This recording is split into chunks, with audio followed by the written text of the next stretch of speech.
They are our teachers. And I think that's why they're coming, is because this is the time where we need them. At Lidu, when she was about 2 years old, she was showing all of these special abilities already. And I remember starting to think I must have a genius child. Again, I didn't think anything about autism, but I remember walking in one day and she was actually on my computer and she was typing out these 4-syllable words. And there were a bunch of them on my computer screen. It was outrageous, ostentatious, and she was just spelling out all of these kind of words. She didn't actually start communicating with me until she was 13, which was last year. So not that long.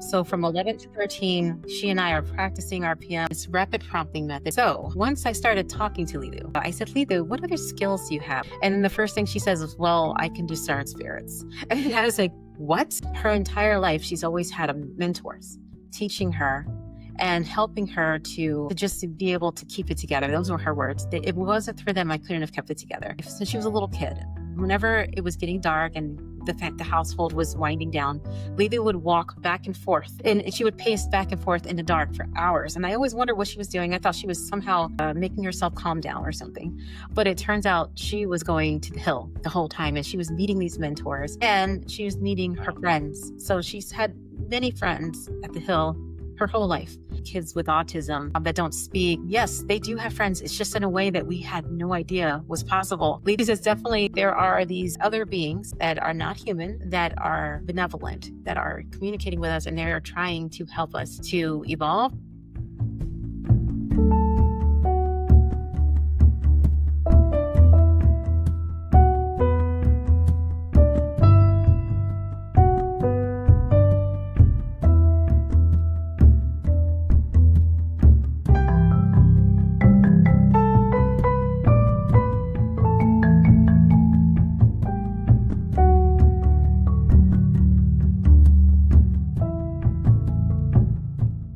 Hello, everyone. Welcome back to Fire in the Cosmos with Anthony Miller and myself, Sinead Willihan. This is part 2 of our interview with Dalia Burgoin, who is making waves in the community right now because of an outstanding demo she did on stage with her 14-year-old nonverbal, autistic, and highly telepathic and brilliant daughter, Lidu. So they were a mother-daughter team on stage at Contact in the Desert and blew everyone away with their demos of Mindsight and telepathy.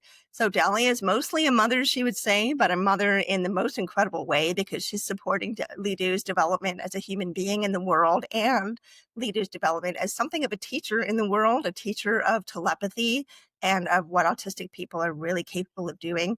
We don't really understand them as well as we should. So Lidu is one of those people who's giving us opportunity to get to know them better and what is really happening with autism on Earth right now. It could be more than what we think it is. So Dalia has a very valuable role in Lidu's life, but she's also training people in Mindsight and studying it herself. And she has a special interest in training blind people in Mindsight and having some really incredible success. So Dalia, we want to welcome you back, especially as we're getting closer to the Psy Games. You're going to be showing up there in about a month with Lidu as well. And there's a lot of exciting build up for that. So welcome back. We're really glad you're here. And thank you so much for doing part 2 with us. Yeah, thanks for having me. And we're really excited to do the Psy Games. And Lidu will also be doing a demonstration there and just showing the world what not only autism is capable of and what they're here for, but also what children can do. A big part of the Psy Games is the children that's going to be present, and that this is not just an adult thing. This is a kind of bringing us all together. This is something that you can teach your children from early on. So very exciting times. Thank you. Yeah, it's so exciting. We'll be there as well, Sinead and I. So we are excited for that. It's just down the road for me, just a few hours, so I can't wait. Nice. Yeah, excited to see a lot of friends there. Yeah, Dalia, it's great to see you again. Thanks again for doing this. For the audience, if you want to hear more details about Mindsight and Dalia's own practice and experiences with that, please check out part 1 of this interview. And Dalia, yeah, so we definitely, we talked a lot about you, which was amazing. And we kind of were teased a lot about Lidu and her abilities early on. So we'd like to really dive into Lidu's story in this part. So if you don't mind sharing with us what your journey was like with her from when you first discovered she was autistic to where she is today. I know you mentioned that you discovered some of her Savant abilities early on, but so what was that whole journey like?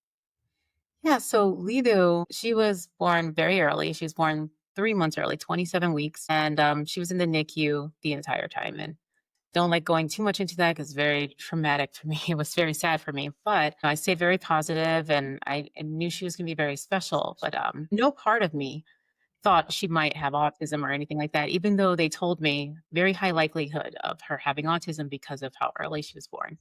And I remember thinking, I'm not even going to think about that. It's not even a possibility to me. I don't know anything about autism. I really had no idea about it. I actually, yeah, I didn't know anybody with autism. I thought anyone that said it, I just didn't understand what autism was at all. Mm, But Lidu, when she was about 2 years old, she was showing all of these special abilities already. And I remember starting to think I must have a genius child. Again, I didn't think anything about autism, but I remember walking in one day and she was actually on my computer and she was typing out these 4 syllable words. And there were a bunch of them on my computer screen. It was outrageous, ostentatious. And she was just spelling out all of these kind of words. And I remember thinking, oh my gosh, I must have a genius. And I remember telling my husband, he's like, I don't know about that. And I was like, most 2-year-olds cannot do this. And I actually have a 4-year-old, and I have another 2-year-old now, and I have a 5-year-old. None of them are even close to being able to do something like that. So Lidu was showing phenomenal things at age 2. And she also was showing a lot of artistic abilities at that age. So one of the things that she used to do is she used to take toilet paper and random things around the house, and she would make her own paper mache projects. And nobody taught her how to do paper mache. Again, she's just 2 years old. I remember the first time she took toilet paper rolls and she mixed it with toothpaste, and I don't know what she did, but I remember she called me into the bathroom and all I saw was a bunch of toilet paper rolls stuck on the wall. So at first I'm like, what did you do? I'm thinking, what did she do? But then I looked at it, I'm like, wait a minute, this is a mural. And it was a beautiful art piece. And she's 2 years old. And so I remember thinking, wow, I have a savant. I have like a gifted child. And it went like that a lot, but she would just make art out of the most random objects. She would just take anything that was laying around the house, or she would take fruit and vegetables and she'd just turn it into art. And when she got a little older, she would take things and she would always ask me to, in her own way, because she couldn't actually speak, but she would always take things and make it basically into clay and then asked me to put it in the oven so that we could cook it. And then she would make these little sculptures. So again, 2 years old, she was doing amazing things. wow. Wow. And yeah, so I had no idea she had autism until she was diagnosed at age 5. So the way I found out she had autism is it was actually in a spiritual way. Like I guess I'll go into this story. So I was doing energy work with one of my trainers, and we were just kind of practicing. And Lidu was jumping on the bed, just playing around, and she ended up hitting her head on top of a chandelier, and she started bleeding a little. And I told my trainer, I said, "Oh, she's bleeding," and she goes, "Oh, let's just do some energy work through her really quick, like just to kind of heal it." And as we did the form, Lidu just started laughing and stuff, and she was just loving it. But then the woman I train with, she said, "Hey, when I went down through her head, I noticed that one side wasn't actually communicating with the other side normally." And she says, "How is her development and her speech?" And I said, "Well, she's not actually speaking, but maybe it's because she's in a bilingual household." And so I remember just kind of wondering, but she says, "Well, I connected a little bit." And she said, "I did a little bit of a connection, but I didn't want to do too much because, like we don't know what her purpose is. But just letting you know, I noticed that." And so that stuck in my head. And I took Lena to a party maybe a couple of days later, and I noticed there were these 3-year-olds that were bilingual, completely bilingual, speaking both languages fluently. And Lilu wasn't speaking at all. And that was my excuse of why she probably wasn't speaking. And so I remember thinking, okay, I'm going to go get her diagnosed. And I did get her diagnosed. And then they definitely said like autism. But not only that, they said that she, what was it? I lost my train of thought. But yeah, they diagnosed her with autism. But what was interesting is right after my Sifu, we call her Sifu, like the teacher that I trained with. After we had done that little energy farm through Lidu, she actually started saying some words out of nowhere. It was about a week later, and I'm thinking, Huh. wow, like there's something to this. But Yeah. yeah, once we got her diagnosed, a lot more things made sense because she did have a lot of other symptoms. I noticed all of the brilliant things and all of the wow things, but there was a lot of symptoms I kind of overlooked that she also had. Sure, that Wow. makes What sense. what was the kind of energy work? So I do a bioenergy system. It's a very yin system. So it's the kind where it kind of relaxes you. It's very gentle. On the yin side, sorry, this is a little off topic, but yeah, so on the yin side, it's more about having spiritual experiences where you're going out of body or where you're healing. It's a little bit less of the showy type of things where you're moving objects with telekinesis or something. That's more of a on the yang side, which is, there's no bad or good, but that's more of the where you're using force, and the yin side is more where it's gentle and you're doing more of the going out of body and stuff like that. So anyway, that's the kind of background I have with this stuff. That makes sense. That's really interesting. I just want to ask you something about Lidu. You said that she was nonverbal around the time she was 2, and she's sort of showing this amazing creativity, these creative abilities she has, which are still incredible. Like, you've shown us photographs of paintings she's done and artwork she's done on shoes and clothing, and she's just amazing. But at that point, before she was, because now, from what I understand, she can speak, but she chooses mostly not to, and she chooses when she wants to speak. Back then, she's 2. She hasn't yet learned how to speak. How was she communicating with you? Like, what would she actually do to tell you what she wanted or needed? How did you know? Yeah, so Luther didn't really speak. She only had a little bit of echolalia, so she could repeat some things that she heard. But she was very, very good at understanding both Spanish and English. And the way she communicated was through her art. That was number one. If she felt sad or anything, she would draw a character and she would draw a sad face or something. And the other way she communicated since she was a baby was through signing. And so she, even at 6 months old, she was signing every time she wanted something to drink, or if she wanted to go to sleep, or she needed a diaper change. She would just show me a sign. And it was interesting because Lidu, I don't know if it's because she had autism or she was signing, but she never cried. She was just someone that if she needed something, she would just give me a sign. So I always thought she was the easiest baby. I used to travel a lot with her. She was just the easiest baby. She never cried, just always told me what she needed with her signs. So, but never actually through verbal. Interesting. And this Wow. is American Sign Language, just for the audience. This is American Sign Language that Dalia is talking about. Sorry, Anthony. No, so after the age of 5, how did things progress with her at that point? So I put Lido into school, and I felt like at school they just didn't understand where she was because she wasn't able to speak. It was as if they believed that she wasn't as intelligent as she was. I did get her a stronger diagnosis, a more in-depth diagnosis, and they actually diagnosed her with having an intellectual disability, which is completely not true. She's one of the Sure. most intelligent people on the planet. But at the time, I remember thinking this is not true. Like, she doesn't have an intellectual disability. She just can't get the words out. And Mhm. also, well, a lot of people will have this idea of autism, level 3 especially, or severe autism, where because a child isn't able to show their emotions through their body language, that they just don't understand, that they are just there, they're not paying attention, that they don't want to, they're not interested. There's all these ideas and these assumptions that come up, but in reality, they just aren't able to show it in a way that we normally comprehend. So, for example, I like to use this as an example. So, let's say we were in a room and we had our mouth taped shut and our arms taped shut, and we're sitting there and people are talking around us. We're not able to actually show them that we can pay attention, that we are paying attention, but we're gathering everything.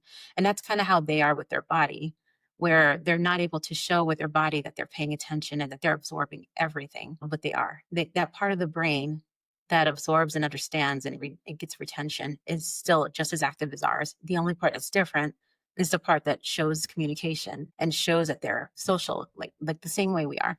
So that's the only difference. And so anyway, at school, they did misunderstand her a lot. And a lot of the times they thought that she just didn't understand, and they gave her this childish stuff. And I thought it was just so, wow, this is so hard for me to see. I know this is hard for her, but it was just so hard to communicate with her. I had no way to ask her how she was feeling. But she did it really, really well. She never complained. She was always a really happy, smiley child. And I mainly put her in school for the social aspect. I really wanted her to be around other kids. I felt very sad that she didn't have other kids to play with. I put her in daycare. I put her in many different things, but it was she just never really seemed to be able to play with others. So I was sad for a long time. I'm like, oh, I want my baby to play with others. And she was an only child for 8 years. And I gave her a lot of attention. And I'm so happy I left my job just so I could focus on her. That was the primal reason I even started my business. I did an energy healing business for years, but that was why I left my job, because I needed to be with Lidu. But yeah, she was always very happy. She was always smiling. Little did I know the entire time she had a bunch of friends. And little did I know the entire time she had mentors and teachers the entire time. So it's fascinating when I learned, and I feel so much better about her childhood because of it. Can you speak more to that? Because I think I know what you're saying, that she had these friends and mentors and teachers, but can you expand on that a little bit more? Yes. So once Lidu and I started to communicate, so we started using a spelling method of communication. We use RPM. And so Lidu was 11 years old when I got her into RPM. There's a big story about how I got her in there, but let's just skip right to she's communicating. And she didn't actually start communicating with me until she was 13, which was last year. So not that long. So from 11 to 13, she and I are practicing RPM. I'm trying to get her to communicate, but she is able to communicate through her provider. So it took her about Sorry, Dalia, what's RPM? So RPM is called it's rapid prompting method. It's a method of communicating with the that where they're spelling. So we give them a letter board and they're spelling to communicate. And so yeah, let me go into that a little bit actually. So with RPM, it's a lot harder for us with people with this kind of an issue with their brain to go from thinking a thought to speaking it. There's just so many pathways. But it's not that hard for us to go from thinking a lot to pointing to. So if we actually bring the letters right to their field of vision, a child can actually go from thinking to pointing and spelling. And so the only thing that makes it a little difficult is the motor skills part. And so with RPM, we help them to build up their motor skills, and this helps them to be able to communicate. So this is very similar to Mindsight, where there's a progression. We're getting them past what people think is humanly possible. So in the beginning, their motor skills are very difficult. It's very hard for them to point and spell, but they get to the point where they're really, really good. And so with Lidu, she was able to communicate with the provider. Within 6 months, she was able to have conversations. And so I would drive and this is a long drive because there's not that many RPM providers, but I would drive over an hour just to have a conversation with Lidu. And it was the best time of my life. I was like, this is the best. This is what I've wanted my entire life. I was told by so many it was impossible. I was told by other therapies that there was no way to actually teach her to speak. That's what I was wanting was just not possible. The best I could do is to get her to repeat stuff, to repeat phrases or something. And these other therapies would tell me that I would have to motivate her with treats or something, which is crazy. It wasn't a motivational thing. It was a motor skills thing. Of course she was motivated enough. So yes, she started speaking to me finally after 2 years of us practicing daily last year, and it was the best time ever. And so now I can have these conversations with Lidu. And so once I started talking to Lidu, one of the first things I was telling her was, I said, Lidu, what other skills do you have? You have this most amazing art skills. You are one of the skills Edith has I haven't mentioned is she can do things backwards. Like she can, if you give her a song, she can sing it backwards, like the melody backwards. Like if you replayed it, it's backwards. You can give her your name and she can write it really quickly backwards. You can put it in the mirror and it'll show up perfectly. And she also has done much of her artwork backwards. A lot of the glass artwork she does, she's painting it backwards and it shows up perfectly on the other side. And so I said, you're so good at doing things backwards. You've won all of these contests. You're just so good at so many things. What other skills do you have that I don't know about? And then the first thing she says is, well, I can discern spirits. And I was like, what? and then she just takes me down this huge rabbit hole of all of these incredible things that she could do. But to answer your question, Sinead, so what she said was her entire life, she's always had mentors teaching her and helping her to just be able to keep it together. Those were her words. If it wasn't for them, I couldn't have kept it together. So she said she's always had mentors all the time. And her entire life, since she was a little kid, whenever it was getting dark and the household was winding down, Lidu would walk back and forth and she would pace back and forth in the dark for hours. And I always wondered what she was doing. I thought she was somehow, just making herself calm down or something. But it turns out she was going to the hill the whole time and she was meeting these mentors and she was meeting her friends. So she's had many friends at the hill her whole life. And it's this idea that a lot of us parents who have kids with autism that don't speak, we're just thinking, oh, I'm so sad my kid doesn't have friends. I've heard so many say that. But Yes, they do have friends. It's just in a way that we had no idea was possible, that we had no idea even existed. And so there's this one example of a boy she met when she was 3 in person, and he was 12. And I was friends with his mom, and I met them at a place called the Satya Center. And I just remember the two had autism, but I didn't even know Lidu had autism at the time. But I remember Lidu was just kind of looking away, and he was looking away, and they didn't make eye contact or anything. So I didn't think they even acknowledged each other. And he didn't speak, and she didn't speak. And so I totally forgot that we met there, but I stayed friends with the mom. And many years later, William, that's his name, he's 19. He started RPM. He started spelling to communicate. And for the first time, I saw him communicating, and he's saying these elaborate sentences. He's funny. He could be a stand-up comedian. I couldn't believe William could say this stuff. And I've known him since he was 12. And I remember thinking, wow. And so I asked Leah when she started, it's this huge long story, but William was the one that told me I needed to get Lidu into RPM through him spelling it to me. And it was very emotional for me when he told me that stuff. And so I get Lidu into RPM, and long story short, I said, Lidu, who else do you know is telepathic? She goes, well, William is. And I said, really? I said, well, how long have you been talking to William? She goes, ever since we met at the Satya Center. And so she says, ever since they met when they were 3. What was interesting about that memory too, or her saying that, is I totally forgot the name of the place where we met, and Lidu remembered it. Wow. And so, but she said ever since they met, they had been communicating. And I was like, How long had that been since they had met in person? well, we had seen each other in person like a couple of years before. But no, when they first met, she was 3 and he was 12. And so now he's in his early 20s and she's 14. But she said they've been friends the entire time. So amazing. Wow. And, it makes me think of like so many things that you've been saying over the last few minutes about your experience of having Lidu as your child, trying to understand her, having concerns about her, and, what you experienced in the school system and how the school system was dealing with her, I'll say, in that way. As an educator, I really understand where you're coming from. I'm not a parent of an autistic child, but I've worked with autistic children for so long. And I just want to back up what you said, that the school system really does not have the tools to support these children properly. It's not able to see them for who they really are. And there's so much more going on with them and going on inside them than we're able to see, because of things like what you said about how they're not able to show with their body language, their facial expression, and their eye contact that they're paying attention to something. That's just not how they operate. But they're hearing everything that's going on. They're seeing everything that's going on. They're aware of all the conversations around them and what's happening in the room. I mean, I've experienced that so many times with students that I've had who are on the autism spectrum. And also, there was one student I had who was 4. This is when I was in my early 20s. I hadn't become a teacher yet. I was in training, and I was working at a summer camp, getting experience working with special needs kids.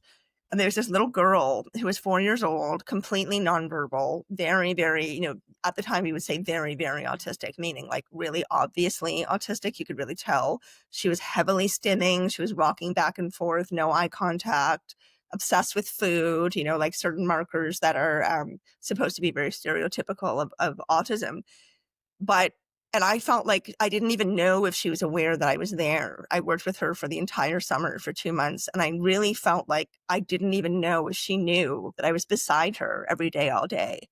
But at the very end of the summer, on the last day, she knew it was the last day. And I knelt down to say goodbye to her. She put her little hands, she was 4 years old. She put her little hands on either side of my face and looked right into my eyes and told me with her eyes that she knew who I was and she knew I had been there. And it was just this really remarkable moment. Wow. And then she went on to write a book. She graduated from high school. She went to university, still totally nonverbal, still stimming, still rocking, but went to university, got a degree, wrote a book with her father, went on, I think Ellen DeGeneres or Larry King Live to talk about autism. I mean, just incredible, what people with autism are really capable of. So it's incredible to see you being a mother in this way, in such a validating way for Lidu, where Lidu is really able to blossom as the person that she authentically is. And you're recognizing all these things about her. I mean, you really could not be better for each other. So I want to touch on what Anthony was mentioning earlier, that that, or maybe it was before we started recording, that the two of you chose each other, right? You chose each other to be mother and daughter in this lifetime. Can you talk a little bit about how you know that and how that conversation happened with Lidu? Because that's just amazing. Yeah, and I wanted to touch on what you just said, and I love that. I love that you recognize the child. I don't really blame the school systems for how they are, because it's just even the specialists out there, even those who say they know so much about autism and are teaching everyone else, they're giving misinformation. And so nobody actually understands that they actually are there and that they understand. And so they're going by what they think. And what they think is like, oh, this child isn't capable of paying attention to me. They are not capable of understanding me. And so they're just operating on that understanding. And so it would be so wonderful to get that word out there that these children really do understand. Mhm. And they just need to communicate in a different way than we think.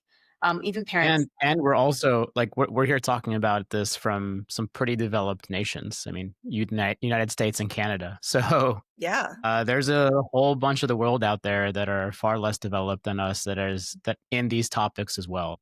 I mean, I come from the Middle East, and this is still a very culturally stigmatized thing, autism and any sort of mental or neurological issues. And I'm pretty certain they don't have the capacity to deal with this, or the school systems in any way. So Hmm.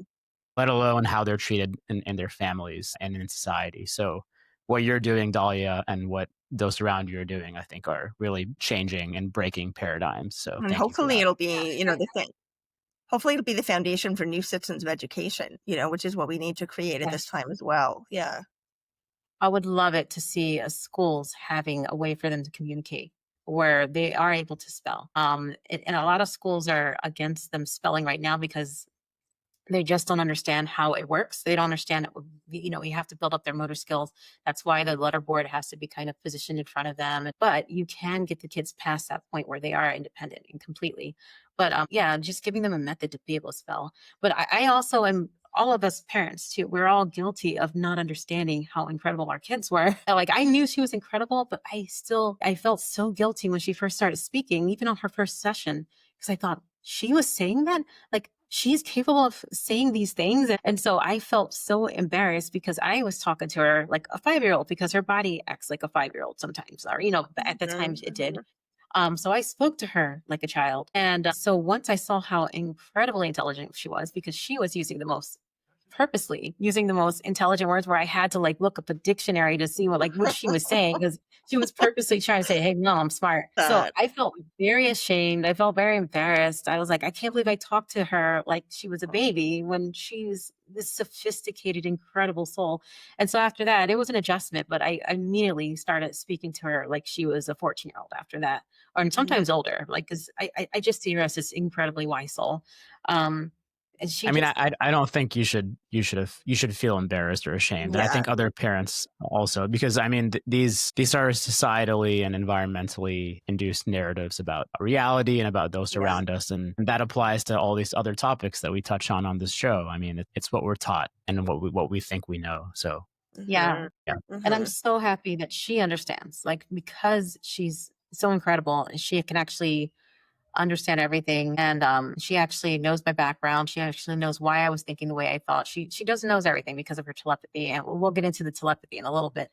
But that makes me really grateful that she understands. And even if I felt ashamed, she could always say, Mom, you don't have to be ashamed. I understand why you were thinking that. And I understand Mhm. your motivations and everything. And I understand you were working with the knowledge that you had at the time. And Yeah. so Yeah. it's Exactly. just really incredible that she can read my mind. A lot of people are like, do you really want her to see everything? I'm like, I don't care.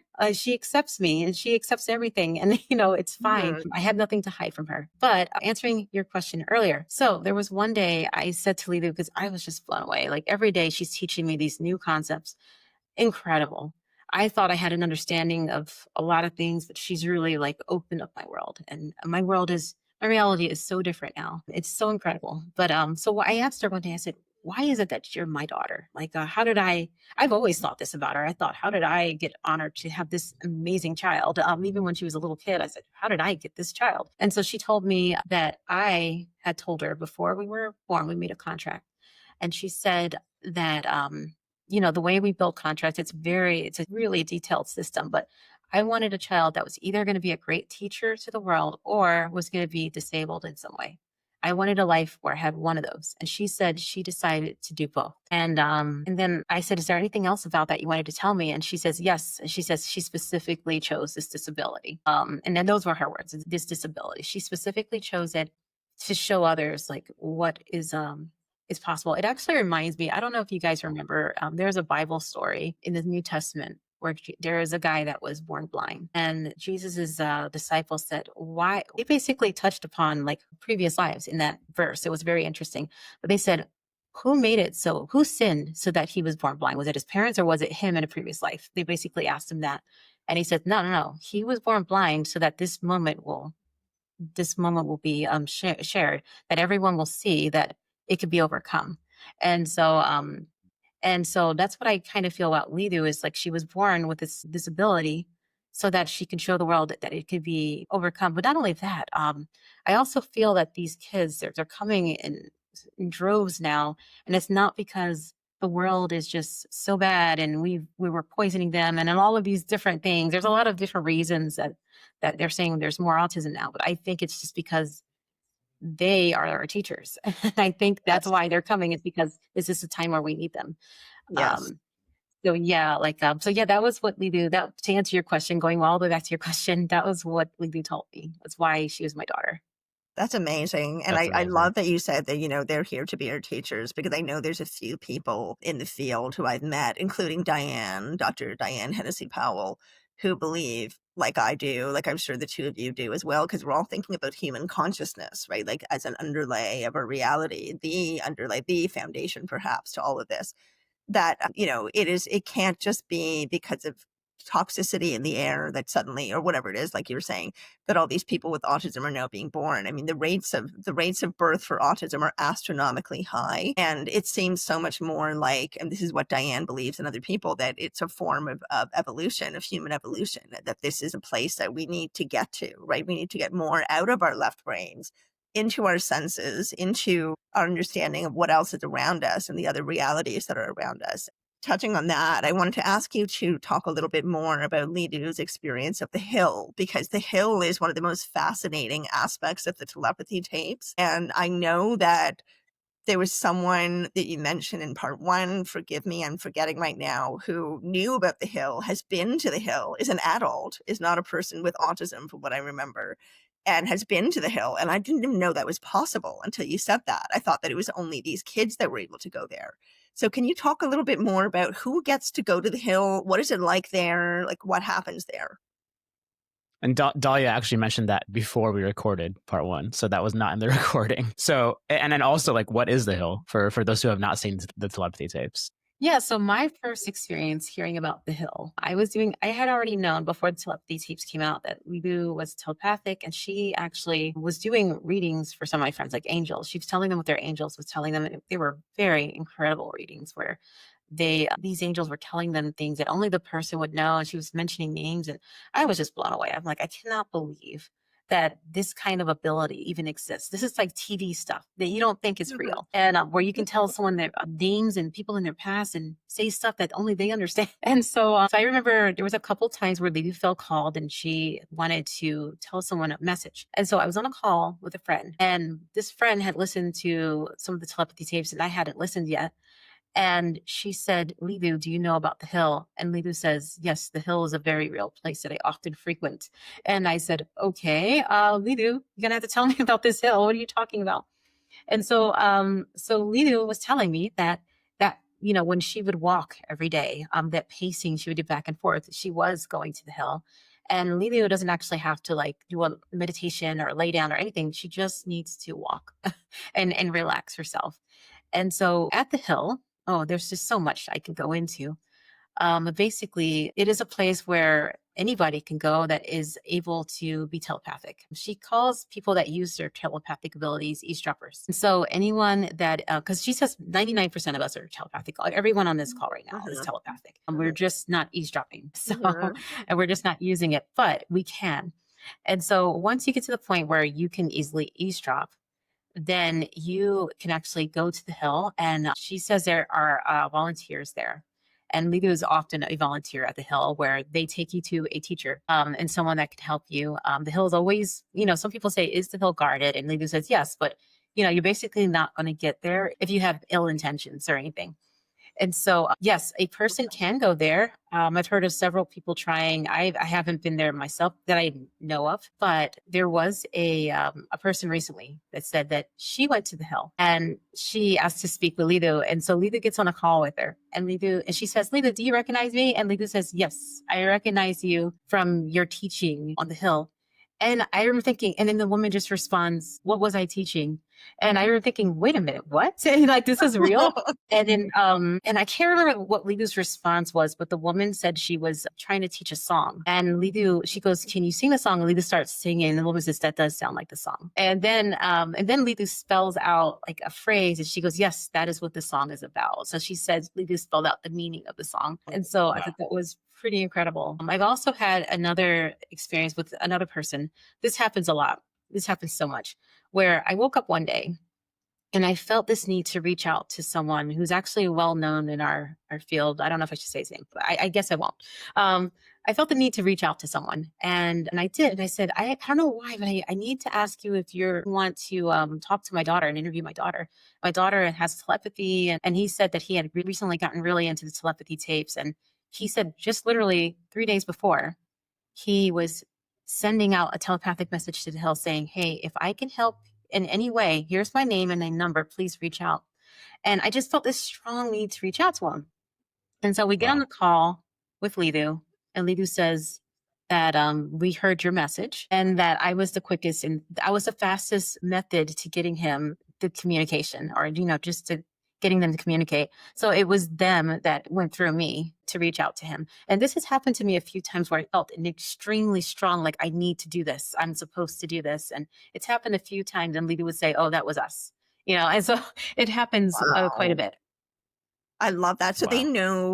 they know that the kids that meet on the Hill, and I'm assuming they're all kids, by the way, so correct me if I'm wrong, that other people get invited, like the eavesdroppers get invited, but that the core kind of group is all nonverbal kids with autism. So they know who is in the CD world that is able to support them and able to help them. Like they all share that information with each other. Wow. Yes, they do know that. I forgot to mention the woman that was there. She said she was only brought there by a person, like one of the kids brought her there. Mm. So it wasn't that she ascended by herself. She said she had to been brought. But Lidu makes it seem like we can all do it. And it doesn't have to be children. It's just mostly that they're just really good at it. And there are also more than just one hill. There's like several of these places, which you can easily tell each other apart. And yeah, she's constantly telling me like, Mom, we want you there. You need to, she's constantly, every day it's becoming more and more of a thing she's saying. She says that there's this healing tent there waiting for me and they're waiting. And there's like, I will be assigned a master. They're just waiting for me to do it and to ascend to the point where I can speak with them. And so she's trying. Lidu does go into my dreams, trying to teach me that way. She also does that with a lot of my friends, where there's so many stories where goes into my friends' dreams, or she'll wake them up. I'll have to tell you this one story. I'll tell you this one really quick. So a friend of mine, she's in South Africa right now, and so she woke up one day. So it's the middle of the night for me, but it was early morning for her. And she says, Dalia, did Lidu just visit me? And I said, oh, well, I don't know. She goes, well, I just woke up and all I could hear in my ear was Sonic, Sonic, Sonic. And my daughter's really into Sonic the Hedgehog. So she's really, really into it. And so I said, well, I'll go ask her. That sounds like her. And so I go in the room and Lidu's like smiling, but she's already like kind of smiling like this because she knows exactly what I'm thinking. And I said, Lidu, Olivia just messaged me, and Lidu says it verbally because she's getting really good at her verbal now. And Lidu says, it was me. And I said, what did you do? And she goes, I repeated Sonic. And then, so I give her the letter. I'm like, why did you do that? She goes, she asked. And so I went back to my friend Olivia. And I told her what Lidu said, and Olivia said, I said her name. It's okay. And so my friend says, well, I wasn't going to tell you this, but for the past 3 days, I've been asking Lidu if she could hear me, could she let me know? And I hadn't actually been talking to Lidu on the letterboard the last 3 days. I think I was sick or something. And so that was the way that Lidu reached out to her. And Lidu has done this several times with people where she will introduce herself that way. She would just, yeah, there's so many stories of Lidu doing that. Wow. Yeah, Wow. it's just so That's fascinating. amazing. Dalia, so regarding the hill, so based on what you've heard from Lidu or what you know, in this space of psi, parapsychology, non-human intelligence, this space, there's unfortunately there's like the good and there's the more self-serving interests involved in these spaces. And we've heard a lot in the lore around psi and around the UFO space around various government actors or military or intelligence actors wanting to get involved or infiltrate or use these capacities or these experiencers for their own purposes, regardless of whose interest they're in. Have you come across any of this either through yourself or through Lidu taking place in places like the Hill or through these telepathic abilities? Also, have you heard anything about more benevolent, maybe non-human or other types of entities in these spaces? Love that Yeah, question. so with us, Lidu says that she's incredibly protected by her angels. Like there's so many. Like even when we were on stage at Contact and there were even the alarms were going off and everything, Lidu was said she was just so heavily protected that nothing bothered her. And even when Did you set off those alarms, by the way? not Those went off right when you were doing your demonstration. yeah, like It she was was kind of just wild. calm, and people asked her. They said, "Lidu, is this a false alarm?" And Lidu said, "Yeah." And so some people didn't even leave because Lidu said it was a false alarm. But she says we're heavily protected. Well, she is. I'm not really, but she is. She's heavily protected, even from people that say it. And there's naysayers. But she said she is heavily protected from that energy too. Like they've just. She calls it the yeller. So if anyone is being a critic or a skeptic or anything, she says she doesn't even feel it. She did say that the elite, she calls it the elite, like there are going to be people that try to use these abilities to her advantage, but she says that it's not really going to happen. She says that they're so heavily protected that they're going to be fine. But she did say that there are. This is funny because this is something I never ask her these questions, but other people do, and so she has been asked about other entities out there. And at first, I had no idea. Like I come from only a consciousness background. I didn't have any kind of a UFO background whatsoever. I mean, I wasn't against it, and I didn't think it wasn't possible, but I just had no background in it. And so when they asked my daughter that, I'm like, what is she going to say? Like we don't talk about that in this house. But Lisa says, oh yeah, definitely. She says definitely there are these other beings that are not human, that are benevolent, that are communicating with us, and they're trying to help us to evolve, and they're also trying to help us telepathically. And she says that the way that she hears them is through like a sound frequency, and it is a sound frequency that a lot of them hear, and they're giving messages. And I remember asking her because a lot of what she said, it sounded like angels because she said you can ask them for help and they could help you and you could just ask. And I said, Lido, it sounds like you're describing angels. Like, what's the difference? And are they just angels? And then Lido said, no, they are definitely different. Um, Hmm. so the angels, I guess, is more of an angel team we're born with. So the way she describes angels is, and every culture has a different word for them, but they're all the same beings. That's what Lido says. Like they're all the same beings. She says that we're all born with a team. Well, 99% of us, like not, she didn't say that number, that's my number, but she says the majority of us are born with them. Not all of us, but the majority of us have a team that we're born with. And it's not something that you have to pray for. And then maybe they'll come from another realm and come help you if they feel like it. She says 100% of the time they're there and they are hearing our thoughts 100% of the time. And the only reason they don't intercede is because we don't ask them to. And if we ever want to, we just need to ask. But she says these other benevolent beings, they're also available to us to ask them for things. And they also are helping us with our telepathy and they communicate in a telepathic way. So it's just, I don't know very much about that because I haven't asked her too much, but I found it very interesting. She started telling me a little bit more about it before we went to Contact. It's just so interesting how this is all related. Yes, it really Yeah. is. And in your conception of angels, when you talk about them, Dalia, does that come from any sort of religious or cultural background, or can you describe what you mean when you talk about angels?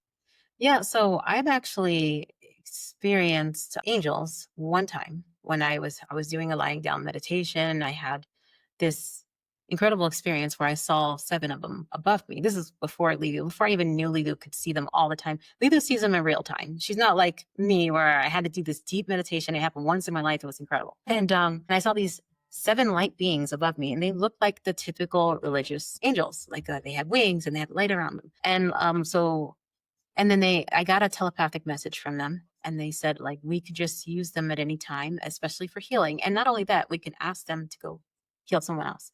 And it's not just, yeah, again, it's not just me. They were saying, it's like when I was talking to them, they were talking to all humanity. It's like when they talked to me, it was like they were talking to everyone. And so my concept, it looked like the typical religious angels. And Lidu told me that, these angels will appear however we expect them to. And so they don't necessarily have a gender. They don't necessarily have wings or anything, but they will appear that way. She said they do often appear to have light around them and kind of like in the religious background, which, I find it fascinating that they do have light because I do believe that the people in the ancient texts and everything, I do believe they did see angels and they're describing something similar. And so anyway, Lidu says they have light around them because our eyes cannot perceive them at all the way they are. And so they have to create this light for us to see them. And so I find the whole thing fascinating when she describes it. So anyway, yeah, that's why they appear with wings and stuff when I saw them. But she says they don't have to. But if you ask her, yes, she will say real time, she sees them right now. And they always have colors around them, like a kind of like an aura. And she also said they all have different jobs. And she says when one is working with you, the color that they have will emit off of you too. And that's kind of how you know which one you're working with at the time. So That's cool. That's really cool. Wow.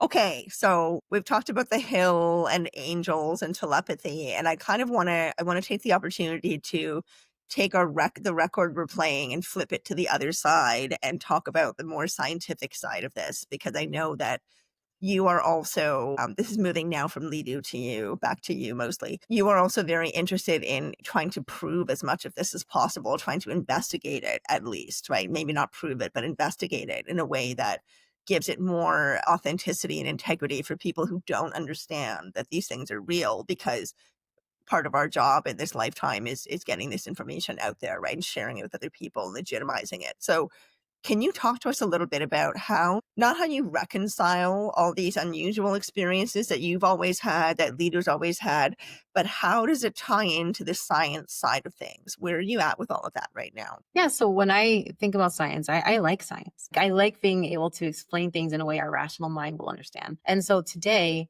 science is the way that the majority of us will accept truth. That's just the way it makes sense to most of us. And so I love the idea of saying, hey, let's take these incredible, amazing things and try to understand it through the eyes of science so that the majority of us will start to accept it.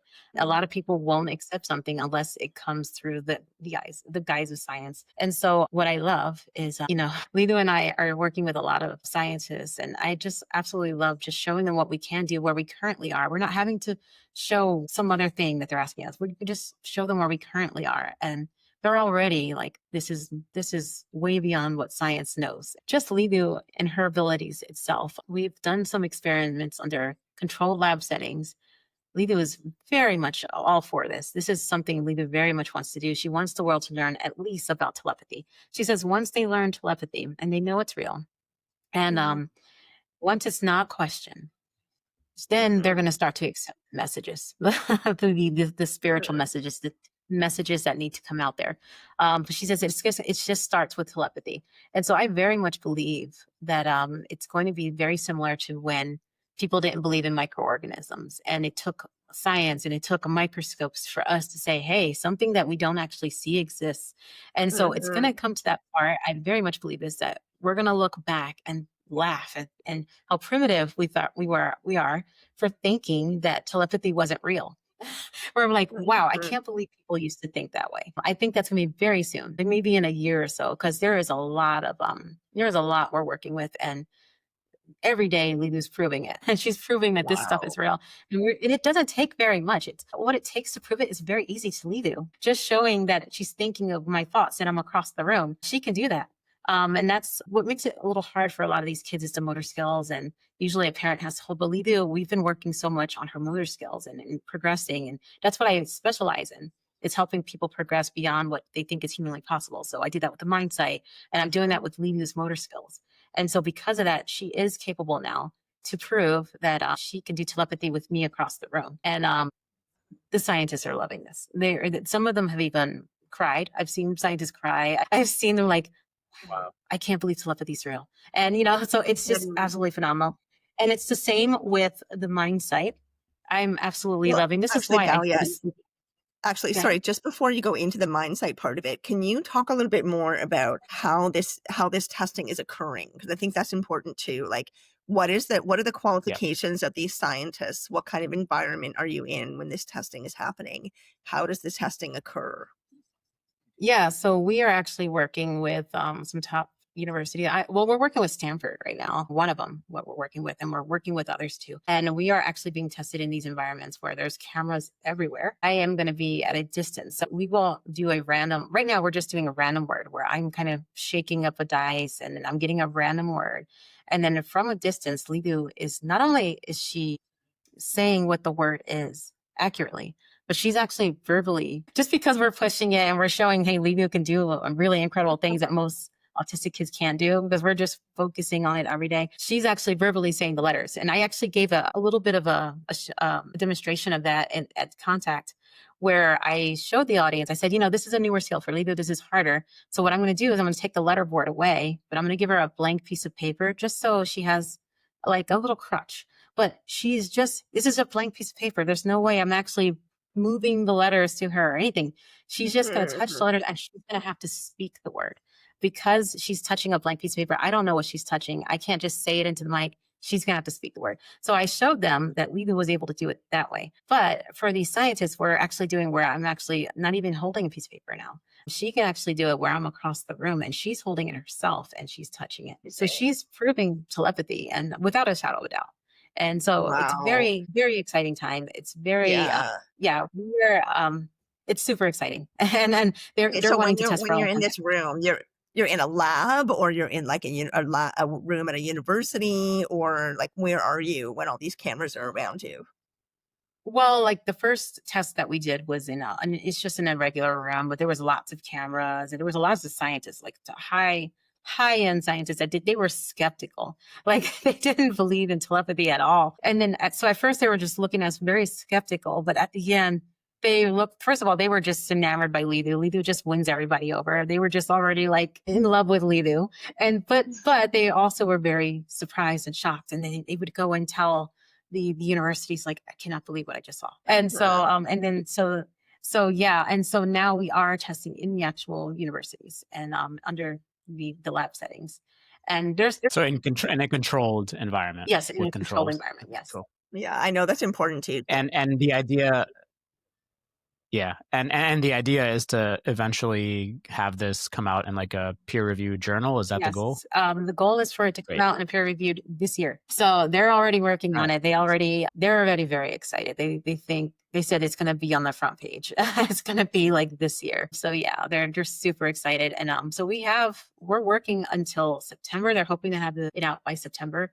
But they're thinking they're going to want to do more experiments afterwards. So there's a lot more to come. So right now we're just showing that, because Lidu is one of the few, like I said, because we work so much on our motor skills, she's one of the few that can show it independently. But there are other ways to show telepathy where the communication partner is with the child, and then there's another child with communication partner, and they're being telepathic together. There's a lot of other ways to show telepathy. It doesn't require them to be independent. But Lidu is one of the few that can do it independently. So it's just it's amazing. It's a huge deal. And I'm so excited that we're a part of it. I'm just so proud of her. It's so mind-boggling, and it's also such a, like you're saying, the fact that this is the future. Like, this is the future of humanity. This is one of the aspects of humanity that we're going to be more exposed to. So you're starting to talk about Mindsight. Do you have anything more that you want to say about the testing that you're doing, like how that works, what the procedure is, and the protocol for Mindsight as opposed to telepathy? Well, I just had one last question about the studies with Lidu. Okay. Just for the audience, because some information did come out through the telepathy tapes about Kai Dickens doing some testing with some universities, and you mentioned to me offline that was separate, right? Mm-hmm. Okay, so this is not the one mentioned in the telepathy tapes. These Not are the one different with the experiments. telepathy tapes. Yeah. Cool. So and we're not actually doing those tests right now, but we are because we are committed to the testing that we're doing now. Once we're finished that one, we can work with Kai and her team as well. So yeah, and they have a lot of really exciting tests too. And they've reached out to us and they're very excited for us to join them in the future. Great. And apologies if you hear rumbling in the background. There's a thunderstorm passing through here. Sorry, go ahead. You can answer Sinead's question. He's Yeah, lying. so- That was his stomach. It was his stomach the whole time. He's lying. Yeah, so with regards to Mindsight, I haven't actually started my testing with Mindsight yet, but some of the testing, and Sinead's actually behind some of it, is we have, I'll just kind of show you. This is one of the masks that I am wearing. We call it the welder's mask because it's an extended mask. So the mask is actually here, and there is a cardboard piece of paper coming down, and then it's also on the sides. This is not the one I use. The one I use also has a cardboard on the head. So it kind of looks like this. Wow. So what we're wanting to test is being able to see the colors and the shapes through that cardboard. Just to rule out anyone that says she's kind of peeking in some way. And Sinead's actually seen me do it. She's been on a call with me where she's seen me see the color. Like seeing the colors is really easy. Seeing the shapes, I'm still working on that where it does come up. Like I am consistently seeing the shapes, but I'm still working on that, making it. And that's what a lot of people don't understand. They think, oh, she should be able to do these incredible feats from the beginning. And no, it's a progression. Just like with Lidu, it's a progression. It took her a while to get to the point where she could be independent and do it independently. It took her a while to be able to speak. And it's more, every time you add something new, it takes a while. And when I say a while, I don't mean years. I mean maybe like a few days, but it takes a bit to be able to do that new skill. Every skill with Mindsight, especially because it's new territory, it takes a bit to do. But anyway, yeah, is it okay if I say the names, Sinead, or? So Sinead and I are working with like Alex Gómez to do some of these testing. Really exciting in Spain. I'm also with Ions. They've actually reached out. They're wanting to test with me too. I've told them I'm more than happy because I want to see too. I want to see what's going on. I'm like, why is this working? What are we seeing with? Especially because I've seen it with blind people. I especially want to know, how are these blind people seeing? How are they able to distinguish the wavelengths of color, the light, the way they are? It's so amazing. Yeah. So Yeah. it's not about the world of what's possible, which is very important, but it's also, I'm very curious too. I'm like, I want to know what we can figure out with this and a little bit we can. So it's super exciting. That's one of the things I love about collaborating with you, Dalia. I just want to say that I really, really appreciate your, not just your abilities and how you're working on expanding them and how you're guiding your daughter and her abilities through this life and the modeling that the two of you are providing for other parents and children, other people with autism, other people who have psychic ability. Like the power of the example is so incredibly valuable, but also the way in which you're very curious about how it's occurring. How can we show everybody for real this is really happening? I appreciate that about you very much, and it makes you the perfect person to collaborate on these things with. So I know Alex in Spain is very excited about getting to know you better and working with you, but also I love just practicing with you. It's fun. It's fascinating. The research is incredible, and what we're doing together for CUSAC, the organization I work with, Tom Campbell's the Center for the Unification of Science and Consciousness. It's trying to do that, right? It's trying to bridge together the science and the consciousness, the right and the left, the woo and the so-called real, right? Or what we think is real in the 3D. So you're so passionate about that. And that's one of the things that I really want the audience to know about you, is that you are somebody who exists in this other place whenever you want to. You can travel to this other place and have communication or receive messages, but you also have your feet firmly planted on the ground in the 3D. You're living this life. You have a job, you have your mother, you have responsibilities. So it's another way in which I feel like you're a great example for how a lot of us can handle what's happening in the world right now, because so many people are having more and more esoteric experiences and they don't know what to do with them. They don't know where to put that in their own life, right? So thank you for providing that example. It's really, really valuable. Yeah. Yeah, thank you so much. And I love that there's so many scientists are so open to studying this. And a big thing I feel will come is lives will be enhanced. The blind will have another avenue of being able to see. It doesn't require so much difficulty. They're actually going to learn, hey, you don't have eyes, but you can still see, or your eyes don't function, but you can still see. I love that. And I love with autism, they're going to learn, hey, our kid can actually communicate with us. And not only that, but telepathically, we can learn so much from them. So I do feel like lives will be very much enhanced by all of this stuff coming out there and people accepting it. And I just think it's through science that most people are going to need it to be explained. It's just, Yeah. that's what some people require, that it's explained in a scientific way.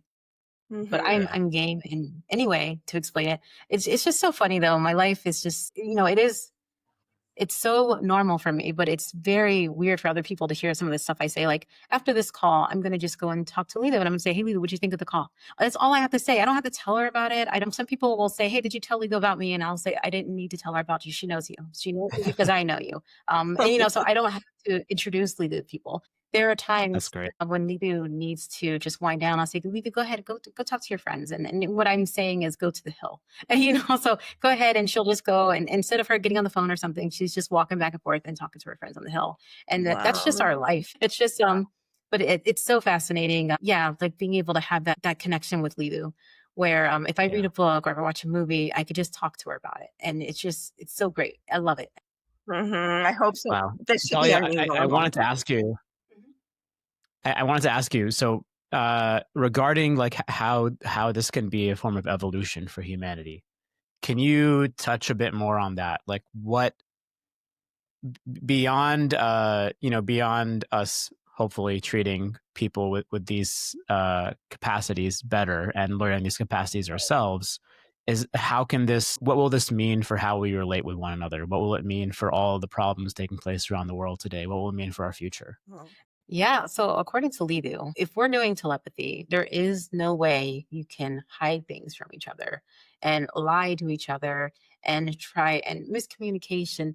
All of that will just disappear. You're just going to understand immediately. You're going to get information really, really quickly.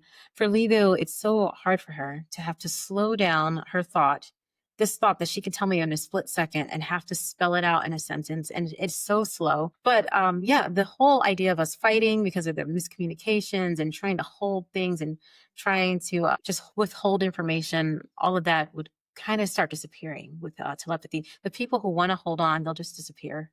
Like that'll just go away. But those of us who want to go with the evolution, it's about us being able to accept each other and being okay with everything being seen and shared, and recognizing we are all one. It's like with me and Lidu, we're sharing this consciousness. The only difficult thing is I still am not at the point where I can get her information yet, as good as she gets mine. Once in a while it happens where I do know what she's thinking.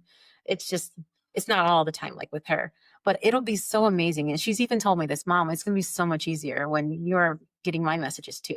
Then we won't have to use this board because I only need the letter board to understand what she's thinking. If I ever have a question or a thought, I don't have to say it out loud. I don't have to spell it. I just think it.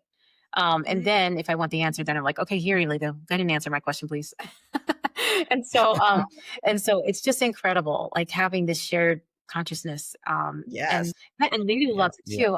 We had this one, she has this one friend, and this is before I knew how telepathic she was, but she had this friend where we were on calls together, and his mom would hold the letterboard and I would hold the letterboard and they would talk together. And I thought we were just doing them this big favor and letting them be social. And it turned out they were just doing the letterboards for our sake, for us to know that they were friends. But she seemed every day to be seen. She seemed to talk about him every day. And I said, Lidu, like, what's on your mind? And she goes, oh, I just love like my friendship with him. And then one day I asked them, once I realized that she had all these friends all the time, I said, Lidu, like, how often do you talk to him? And because we were only talking like once a week. And she says, oh, I talk every day. We talk every single day.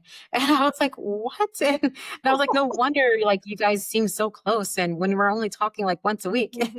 And a lot of the things they talk about is, we don't really talk about the telepathy too much, me and his mom, but whenever they talk, they tend to talk about like being how Lidu's always saying he could be a teacher too. And he's like, well, you're the one that's actually going to be the big teacher right now.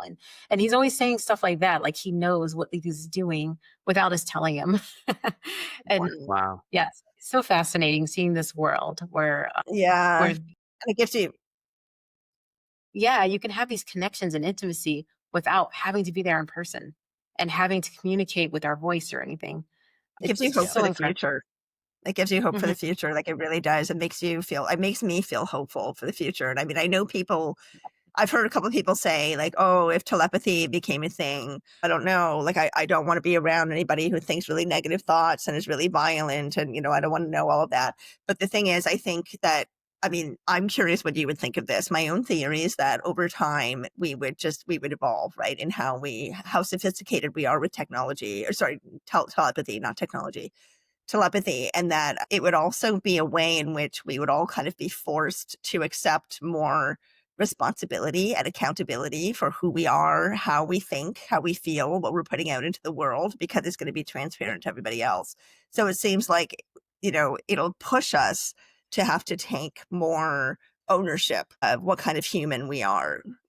And I think that's a good thing. Yeah. So maybe, in the beginning of everyone becoming telepathic, let's just say it suddenly, boom, everybody's telepathic just like that. Let's just Mhm. say, for the sake of this conversation, that there would be a rough period of adjustment, right? Where we are hearing things we don't want to hear in other people's minds, but that over time, because of the accountability and the ownership that's being forced to occur, that would naturally change. And like you're saying, the people who are not gelling with that vibration would just sort of drift away. Like, that seems to be a Mhm. natural part of evolution as well. Like, it's almost Darwinian, on another level, that the weakest ones, or the ones who are not willing or able to participate in this new reality, will just not be able to be a part of it. It'll just organically sort itself out.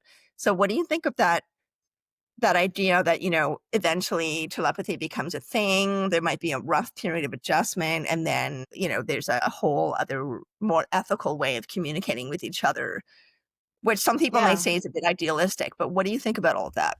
The realistic Well, way that I have a thought on that as well, but I'd like to hear Dahlia's yeah, take I first. agree with that. I believe that if you do have a negative thought, I'm not just going to get the negative thought. I'm going to get all of the reason that thought happened. And I'm going to have so much compassion because I'm going to see the entire picture instead of Mhm. just the small little part. So that's how it is now. And then also it's a lot harder to have an ego when you're being very telepathic because you're becoming more connected. And so ego is more about this separation. There's you and me. But when you're telepathic, there's a lot less ego going on. So I think it will happen where we are drifting more towards a loving out. Yeah, I totally agree with that. I mean, I have kind of a radical theory on this. I think one of the recurring themes you hear in certain extreme altered states, whether it's certain psychedelic states or near-death experiences, for example, the recurring theme is telepathy in terms of communication. But there's also this element whenever there is an other involved in a near-death experience or in a psychedelic state, oftentimes you have this feeling of intense familiarity, almost like you feel like you're family, or you're somehow like you knew them from another life. You hear that so often. And I think what's actually happening there is we are being shed of that ego. We're just being exposed fully telepathically, fully connected to this other consciousness who, at the higher level, we maybe are likely are all interconnected in that way. And we're just fully knowing them. Like you're saying, we know everything about them. We know why they do what they do, why they did what they did, and that changes our separation. It makes us feel like family. It creates this feeling of like primordial love and just ecstasy. And I think that if we were to attain like that level of telepathy as a species, I don't think there would necessarily be a transitional period that would be hard on people. I think it would just be this like flip that happens because we're essentially like a new type of being or a new technology at that point where we are family. Like it's just like you instantly forget what the separation from before, and you have this new way of being. I could see that happening too. I mean, we are remarkably adaptable as human beings. Like, we make a lot of fuss about change, and we say we hate it and we complain and stomp our feet. But as soon as it has changed, we immediately forget what was previously our reality and adopt our current one. We just slide right into it. So I can see that happening as well. And overall, I'm just amazed by, like I think I've told the two of you, just in my own little sphere of existence, my things are coming out of my 86-year-old dad's mouth that I never thought I would ever hear him say. Like, this is a man who's been an atheist, anti-spirituality, anti-religion as long as I've known him. And he's now saying things like there are other dimensions. He had a dream where he watched a universe form. Like, this is my dad, who I've never heard speak like this before, even though he's an artist and is very creative, and that's a form of connection, right? It seems like people who have that side of themselves very active, which my dad has, and I don't think he's fully aware of it, they're either becoming more aware of it, or it's just they can't help themselves. It's just coming out, because we're in this energetic time now where there's so much shifting and changing on Earth. It's almost like no matter what we do, it's going to occur anyway, because it's our inevitable new future and our reality. And I feel like I have faith in that because of the number of people I'm seeing in our community who are doing this work, who are really like heartfelt about it, passionate about it, want to learn, want to be curious about the world, want to create a new world for everyone, right? So you and Lidu, I feel like, are really doing incredibly valuable work right in line with that vision by representing a new kind of parent-child relationship, a new kind of way of relating with the world. Like, we just interviewed Chad Andro, who's a witch, and he talks about having right relation with everything. And I feel like telepathy is one of the ways in which we could do that. Mindsight is one of the ways in which we can do that, Totally. right? Like, shift our relationships with each other, with ourselves, with the world. So I'm just grateful to have you here, Dalia, doing this with us. And I can't wait to see what you and Lee do next, like what you and Lee do next. That was a mouthful. But I know Anthony and I are really looking forward to seeing you on stage again at CITD and being able to hang out with you and get to know Lidu a little better. She's a very special individual. It's been such a pleasure having you today, Dalia. Thank you so much for being here and sharing all of this with us. At Sci Games, not CITD. Oh my God, we already at did Sci that Games. one. My brain. Yeah, at Sci Games, August 1st to 3rd, 2005, Charlottesville, Virginia, and remarkable people are going to be there. Yeah, I mean, it's incredible too how many brilliant minds are interested in all of this, are now not just debating it from behind research papers, but are actually getting physically involved in going to these events, meeting people like you, getting involved with the research. It's just, we're so lucky to be alive at this time. Mm-hmm. Yeah. Dalia, I just wanted to ask you a closing question, if Sinead doesn't have another closing one. What would you share with parents of autistic children, and maybe parents in general? Like, what would be your message for them after everything that you've gone through with Lidu? My number one message for children, parents of autistic children especially, is to presume competence. So a lot of parents, and I hear this so much, and it breaks my heart.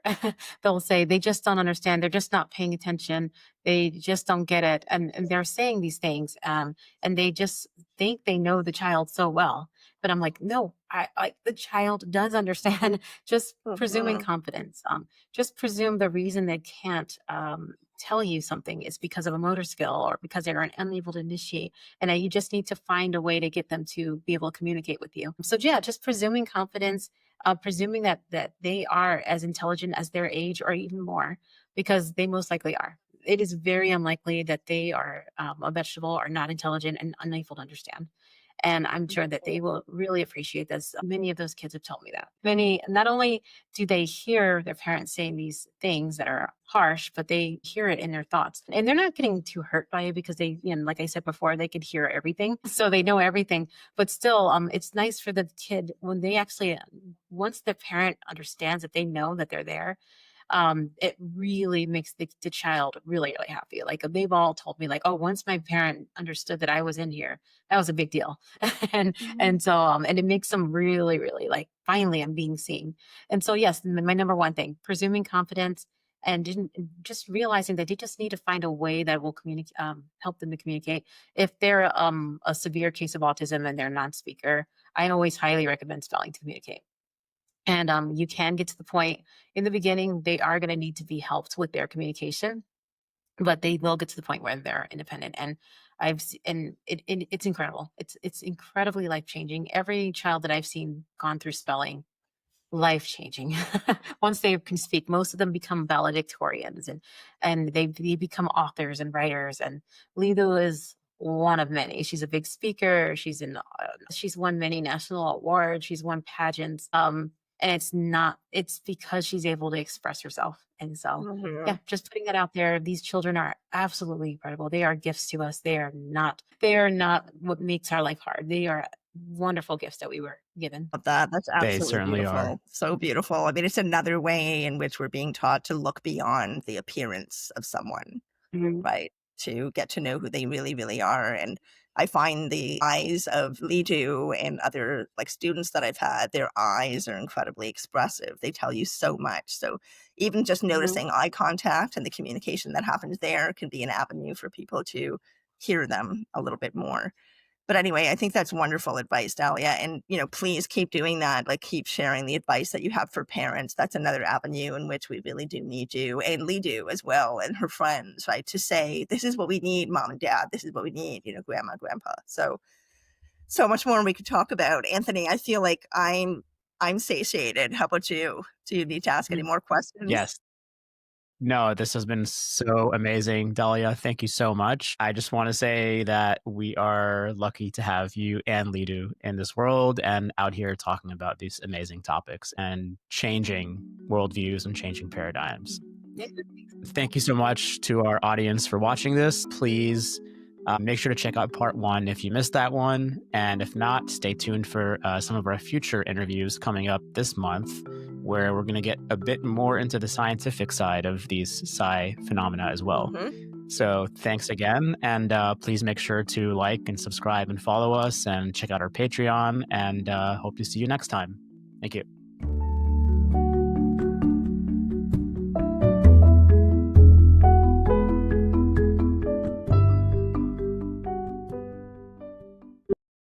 This is a blindfold mask. Do you want to try it on and explain what you can see? Well, it's literally foam pushed against my head. You cannot even, it's almost unnerving. You cannot see. Total darkness. Uncomfortable total darkness. All right, so he is going to hold some colors in front of me, and we'll see what I can see. Yes. So those ones. So what's happening here is Ron is going to have these colors. He gets to choose them at random. Dalia has this blindfold on, it is blindfold. Okay. She cannot see, and what she's going to try to, or attempt to do, is tell you what color he has up. Well, he has a pink one behind me right now. All right.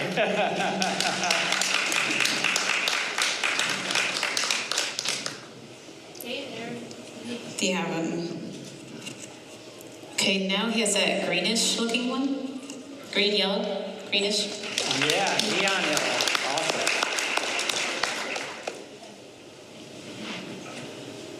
And that one is an orangey looking one. You can see here, she's put tape on top of that. So I'm going to put these over my eyes. She's going to literally put tape over her eyes. Miller, can you film this? So she's taping over her eyes, so you can't even see through these things alone. And then she's going to put the mask on top of that. Now here's what we're going to do. I have dry erase markers in my pocket and little dry erase cards. So we're going to walk together, we're going to come around the crowd, and whoever wants to, they can write any word they want on the card. And we'll see if she can see it. You guys want to pick any marker color? Okay, and now we're going to give you a dry erase card. Write any word you want on here. Okay. Everybody can see that up close here. Can you see this and the color? Troy, are you aware of what we got here? Okay. Okay, Dalia, here's the card. Okay, it says happy and it's in blue. Not too bad. Not too bad. Any marker?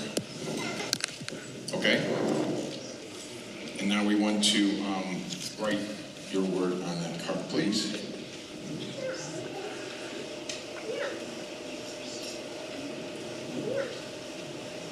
Okay, I'm going to show it to the people around here, the camera guys. Everybody can see this word. Okay, it is baseball in red. It's literally hard for me to read because it's kind of dark over here and it's really small, and she got it right.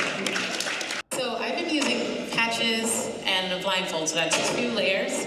So now I'm going to put on these patches on top of my disposable patches, so that I'm having 3 layers. So we're building up. We have now taped the eyes shut, then she puts this on top. I mean, it's over redundant because when I put the mask on, it is total darkness, just the mask. And one of the things you find is that everyone has a different evidentiary threshold. So for our minds to accept this, we have to go through all of these hoops. So now I have the 3 layers. I have 3 layers. So I'm going to walk down with him again. And Ron, we're going to walk together, and someone can just open up any page in their pamphlet, and I will read whatever you point to. We have 62 speakers, plus 10 podcasters, plus 5 filmmakers. We're going to pick one. There we go. That one, it is Tracy, how do you say that? Barbara Dolan. And it's kind of dark, but I'll read it. I put in a light a little. A prominent UFO researcher specializing in remote viewing, PSI phenomenon, or psi phenomena, and a little dark, and close encounters with an academic background in psychology and international studies anthropology. How about a round of applause for that? This too? The cover says it never happened. So. She's reading the cover before it even gets out here. My finger's on the sentence.